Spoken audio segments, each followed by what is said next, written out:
यदि कोई मसीह में है तो वह नई सृष्टि है, पुरानी बातें बीत गई है, देखो सब बातें नई हो गई है। दूसरा कुरिन्थियों 5:17। क्योंकि मानने वाले यीशु के साथ उनकी मौत और पुनरुत्थान दोनों में एक हो जाते हैं, इसलिए वे नई सृष्टि में हिस्सा लेते हैं। यानी उन्हें मसीह द्वारा फिर से वैसा बनाए जाने का फायदा मिलता है जैसा परमेश्वर ने उन्हें बनाया था। शुरुआत में हमें परमेश्वर के स्वरूप में, उसकी समानता में बनाया गया था।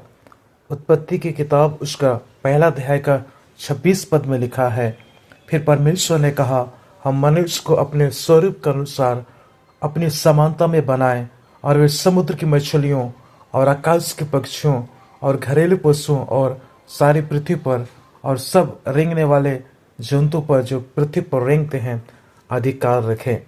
हमने अपने पिता की तरह पवित्रता में बनाया गया था, लेकिन जब आदम और हव्वा ने भले और बुरे की जानकारी देने वाले पेड़ का फल ना खाने की परमेश्वर की आज्ञा का पालन नहीं किया, जब इंसान गिरा तो उसमें परमेश्वर की एक अधूरी छवि रह गई। परमेश्वर जैसा बनना उद्धार की उपलब्धियों में से एक है।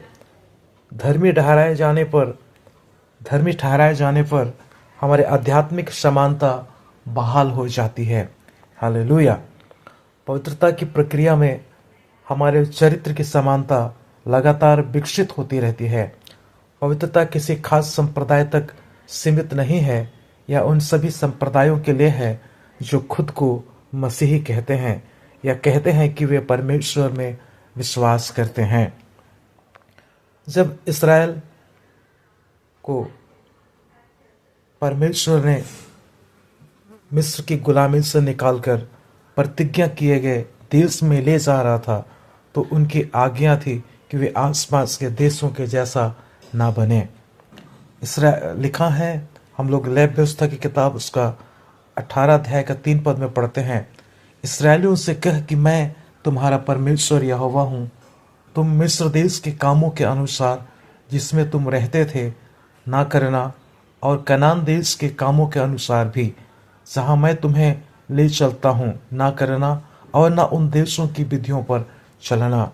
उन्हें आसपास के देशों के काम नहीं करने थे, क्योंकि यह उनके लिए एक घिनौना काम था। हालांकि परमेश्वर ने उन्हें अपने आदेश दिए थे, लेकिन वे उनका पालन नहीं करते थे। वे उनके आदेशों के खिलाफ पाप करते थे और इसलिए परमेश्वर उनसे अपनी सुरक्षा का हाथ हटा लेता था और उनके दुश्मन उन्हें बंदी बना लेते थे। जब वे गुलाम बन जाते थे तो वे खुद को विनम्र करते थे, पछतावा करते थे और कुछ समय के लिए आदेशों का पालन करते थे। फिर वे दोबारा उनके आदेशों की अवज्ञा करना शुरू कर देते थे। आज के समाज में बहुत से लोग खुद को मसीही कहते हैं, लेकिन इस्राएलियों की तरह उन्होंने खुद को पूरी तरह से यीशु मसीह की प्रभुता के हवाले नहीं किया है। वे परमेश्वर की सेवा करना चाहते हैं, लेकिन वे अपनी जीवन शैली भी दुनिया के हिसाब से जीना चाहते हैं। शैतान इस दुनिया का ईश्वर है। दूसरा कुरिन्थियों 4:4 में लिखा है, और उन अविश्वासियों के लिए जिनकी बुद्धि इस संसार के ईश्वर ने अंधी कर दी है, ताकि मसीह जो परमेश्वर का प्रतिरूप है उसके तेजों में सुसमाचार का प्रकाश उन पर ना चमके। शैतान अपने सेकों के जरिए लोगों को प्रभावित कर रहा है। परमेश्वर तक पहुंचने के कई रास्ते हैं। जैसे चाहो वैसे जियो, क्योंकि परमेश्वर तुमसे प्यार करते हैं और तुम्हारी जीवन शैली परमेश्वर के वचन के खिलाफ क्यों ना हो, तुम स्वर्ग में जाओगे, क्योंकि तुम विश्वास करते हो, क्योंकि तुम बपतिस्मा लिए हो, क्योंकि तुम दृढ़ीकरण लिए हो, क्योंकि तुम चर्च जाते हो। जो लोग स्वर्ग में जाना चाहते हैं उन्हें परमेश्वर का वचन पढ़ना चाहिए और उसके निर्देशों का पालन करना चाहिए, नहीं तो वे अपनी मौत के बाद या यीशु के आने पर नरक में जाएंगे। जैसे उन्होंने आदम और हव्वा और इस्राएलियों को बताया था कि क्या करना है और क्या नहीं, वैसे ही उनका वचन आज भी मसीहों को भी करने और ना करने वाली बातें बता रहा है। परमेश्वर अपना वायदा पूरा करने वाले हैं। उन्होंने जो कहा है वह करेंगे, चाहे वह आशीर्वाद हो या सजा।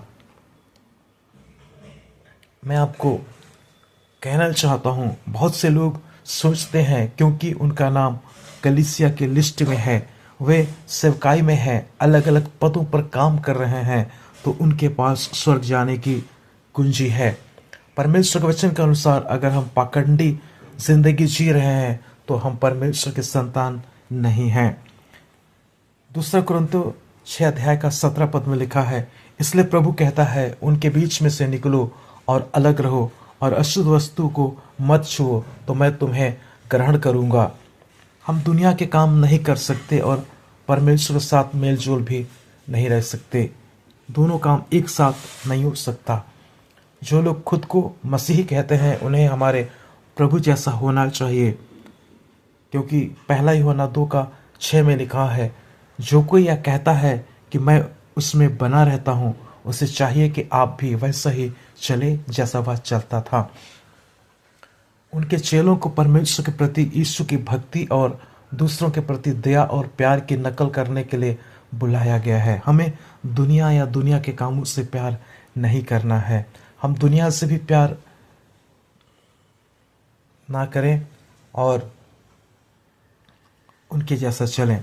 हम दोनों काम नहीं कर सकते कि हम दुनिया से भी प्यार कर सकते हैं और परमेश्वर से भी। यह पानी को तेल में मिलाने जैसा है, यह मिलता नहीं है।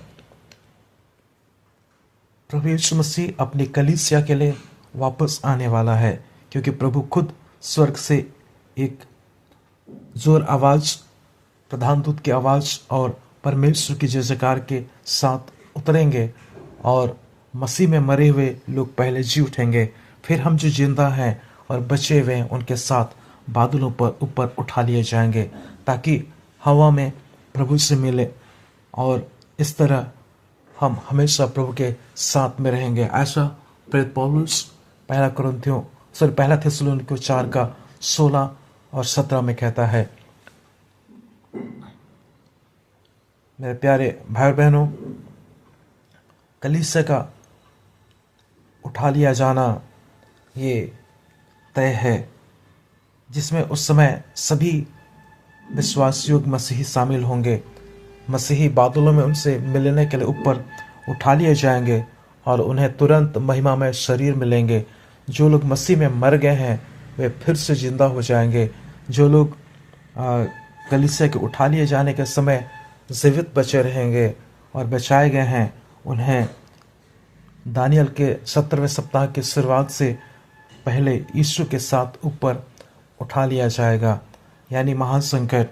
जो लोग दुनिया के हिसाब से अपनी जिंदगी जीते हैं वे पीछे छूट जाएंगे। सिर्फ उद्धार पाए हुए लोग ही स्वर्ग में जाएंगे, लेकिन डरपोक और अविश्वासी और घिनौने काम करने वाले, हत्यारे और व्यभिचारी और जादूगर और मूर्ति पूजक और सभी झूठे लोग आग और गंधक से जलने वाली झील में अपना हिस्सा पाएंगे, जो दूसरी मौत है।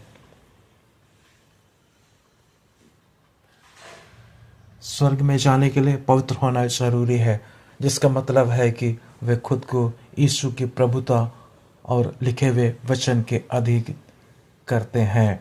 सो परमेश्वर आप